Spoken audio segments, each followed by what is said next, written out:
कहानी बंदर और गणतंत्र। एक नदी के किनारे जामुन के पेड़ पर एक बंदर रहता था। उसी नदी में एक क्रांति रहती थी।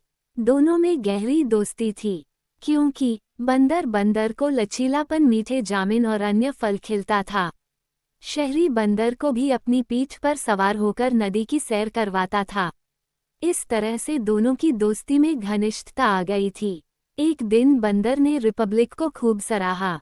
राजघराने ने आम आदमी जामुन खाने के बाद सोचा, क्यों न कुछ जामुन अपनी पत्नी के लिए ले चलूं। गणतंत्र जामुन को लेकर अपनी पत्नी के पास पहुंचे। उनकी पत्नी जामुन ने कहा कि वो बहुत खुश हैं।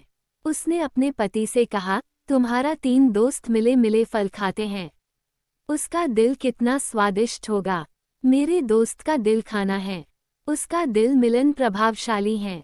मैं अपने दोस्त के साथ धोखा नहीं कर सकता। यूक्रेन की पत्नी नाराज हो जाती हैं। गणतंत्र चाहता है कि भी बंदर के पास जाए और उसे नदी के तट पर अपनी पत्नी के पास ले जाए। बदमाश है, मेरी पत्नी को तुम्हारा दिल खाना है। बंदर को अपने दोस्त की बात सुनकर जोर का झटका लगा, लेकिन बंदर बीच नदी में था। वो कुछ भी नहीं चाह सका।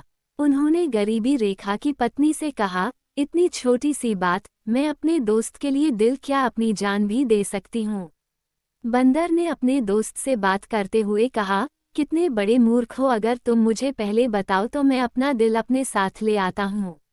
मैं अपने दिल को तो पेड़ पर छोड़ आया हूँ। चलो मेरे साथ, लेकर आते हैं। रिवेरा बंदर और नदी के किनारे की तरफ जाने लगे। बंदर भगवान से प्रार्थना की जा रही थी। बंदर जैसे नदी के किनारे तट पर भारी भीड़ वाले पेड़ पर चढ़ गया। रिपब्लिक से कहा, तुम धोखेबाज हो, आज तो मैंने अपनी जान से हाथ धो लिया था। तुम्हारे लायक दोस्त नहीं हो।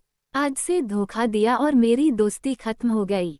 नैतिक शिक्षा। कठिन अंडमान में बुद्धिमत्ता और धैर्य के साथ काम करना चाहिए। धन्यवाद।